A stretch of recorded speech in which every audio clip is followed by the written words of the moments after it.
Manchester United's demise is so sweet. And as a Man City fan, I am all here for it. I love watching these lot play week in, week out. It is so good to watch. So good. Last night, Manchester United got launched out of the FA Cup at the first hurdle against Brighton. But not only just Brighton, let's not beat around the bush. Brighton are a decent Premier League team. They have some good players, they play some good football. But they didn't even have their strongest team out. United will have been looking at the FA Cup this season and thinking this is our last chance at a trophy, our last chance at success to maybe redeem this awful season. They've sacked the manager. Darren Fletcher comes into this game. They're going to want to be winning this. Manchester United should have their sights set on an FA Cup this season, considering they were knocked out of the Carabao Cup by Grimsby Town. They don't have any Europe to play. They needed to have stayed in the FA Cup, and they were launched out by a Brighton team that wasn't even full strength. It's becoming more and more apparent every season that Manchester United as a club, as an institution, is rotten from top to bottom. The owners are like a disease that's just slowly killing the club. The team is a joke, it's a mess. No one even knows who the manager is from one day to the next. You know, 1 minute they have the clown that is Ruben Amorim, next minute it's Darren Fletcher as the interim. Who comes in next, I don't know. Who's going to be the United manager for the derby against City the weekend? Fuck knows. People were hoping Ollie was going to come in and steady the ship or take over as a permanent manager. I mean, that was just, when I was seeing those links, I was just thinking this is absolutely laughable. I actually really hoped that they were going to go for Ollie and appoint Ollie as the main man, because we've seen it before and it didn't work. United probably played the best brand of football since Sir Alex Ferguson under Ole Gunnar Solskjaer, but it still wasn't good enough. And United sacked Ole Gunnar Solskjaer, and now they want to bring him in again to pick up the pieces of Ruben Amorim, who was pound for pound the worst Premier League manager we have ever seen. The club's just an utter joke. Yeah, it absolutely is. I can't think of a way out of this for Manchester United. I can't see any light at the end of the tunnel.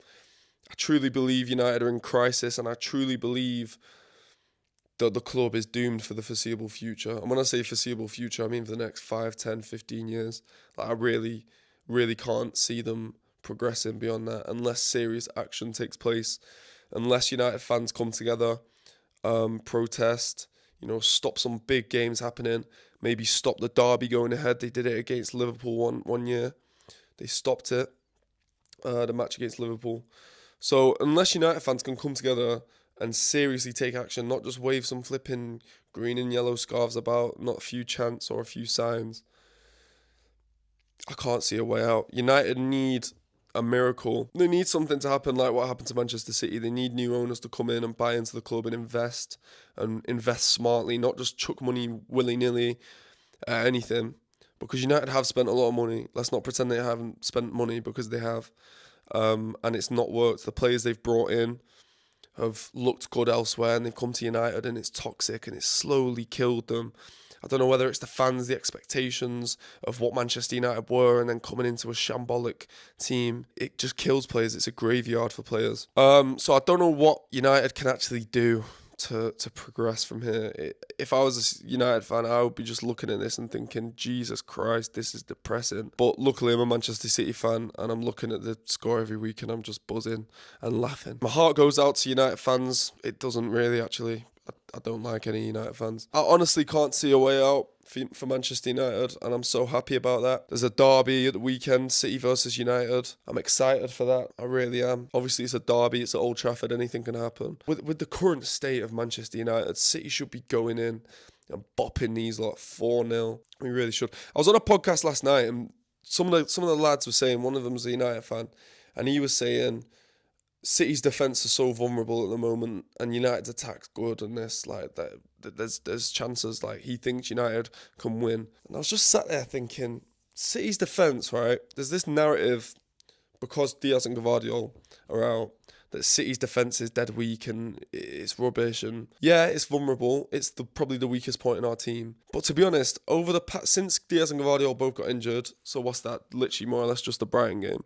In the Brighton game, Kushnov and Max Lane looked really good. Max Lane didn't put a foot wrong. Kushnov, his recovery, his pace, his timing, he looks like he's progressed since he joined the club. And I'm excited to see what these two can do together. I don't know whether Max Lane will be starting on the weekend. I'm sure Kushnov will. Nathan Ake could come in and play alongside Kushnov. But to be honest, from what I've seen of Pep Guardiola playing him straight away when he came back from Watford for the Brighton game, chucking him in the starting lineup straight away, that was a very bold move from Pep Guardiola. But it shows the confidence that he has in Max Lane. From what I've seen from him so far in terms of his composure and his confidence, he carries the ball with such swagger, and it really looks like the pressure does not get to this kid. So my point is, right, obviously these two, I'd rather have Diaz and Gvardiol, no doubt. I would definitely rather have these lot. And yeah, they performed well against Brighton. This wasn't a weakened Brighton team, by the way. This wasn't what United played. It was a good Brighton team, and they managed to nick a draw. Brighton did. Fair play. But to be honest, from that game, I didn't see much difference from what we've seen from Diaz and Gvardiol over the course of the season. So to be honest, I think Kushnov and Lane have looked fairly solid. I don't think United are going to offer much more coming forward than Brighton would. I think Brighton play a good brand of football, and yeah, I can't see United getting a result. I just can't. What did they draw? 2-2 to Burnley. They've just been knocked out of the FA Cup. They're going to be low on confidence, and City need to take advantage of that. But like I say, it's a derby. It's at Old Trafford. Anything can happen. But yeah, as a City fan, I'm looking at that game and I'd just be licking my lips and thinking, yeah, we need a result here, and we're going to go and get one. So yeah, listen, get your thoughts in the comments of about Manchester United. I can't see anything changing for the foreseeable future, like I've said. I also mentioned my podcast before that I was on yesterday. Another thing that was said by one of the United fans, Cass, he was saying that, listen, a few signings will change this team. You know, a few good midfielders, maybe an Adam Wharton, maybe an Elliot Anderson could really change things around at Manchester United. I can't see it. I really can't. The amount of times that we've said this about United and about players coming in and changing and switching it all up, I've seen it too many times to believe that an Adam Wharton or an Elliot Anderson are going to go in and just change the team. I really can't see it. Harry Maguire, 80 million, came in from Leicester. City were looking at him, thinking this guy's going to be a big talent. Went to United, absolutely flopped. Paul Pogba, obviously an amazing talent. He did good things at United, did not live up to the expectations that were set for him, and his probably his ceiling as well. If you look at Jadon Sancho, came and absolutely flopped. You know, there's countless players that Manchester United have brought in. There's been expectation there, and they've just not lived up to that at all. And people could say, yeah, it's the players though. It's just not the right recruitment. It's not the right signings. I genuinely believe that if a lot of those Man United signings that fit the description of what I just said, you know, amazing talents that have come from different teams and gone into Manchester United and flopped. I think if they were to go to a Manchester City, a Liverpool, an Arsenal, a Chelsea, they would have thrived in a way that they can't at Manchester United. Manchester United, it like I said, it's a graveyard. It kills players. It's a place where players go and they don't grow, they don't prosper. The only player that's gone there and prospered since Sir Alex Ferguson was in charge was Bruno Fernandes, really. And even then, he deserved better than United, to be honest, since he's been there.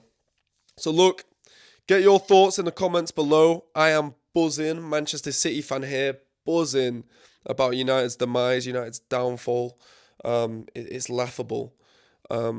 It's absolutely laughable. We take them on at the weekend. There's going to be videos on my channel going out about that. I'm going to be speaking to some United fans about their combined 11s with Manchester City right now. Personally, I don't see any Man United player getting into City squad at the moment. What else? Yeah, there's going to be videos going up on my channel this week, so stay tuned for that. And if you got to the end of this video, please like, comment, share, and subscribe. It massively, massively, massively helps me out. But yeah, mate, stick some laughing emojis in the comments right now for Manchester United because they are an utter shambles.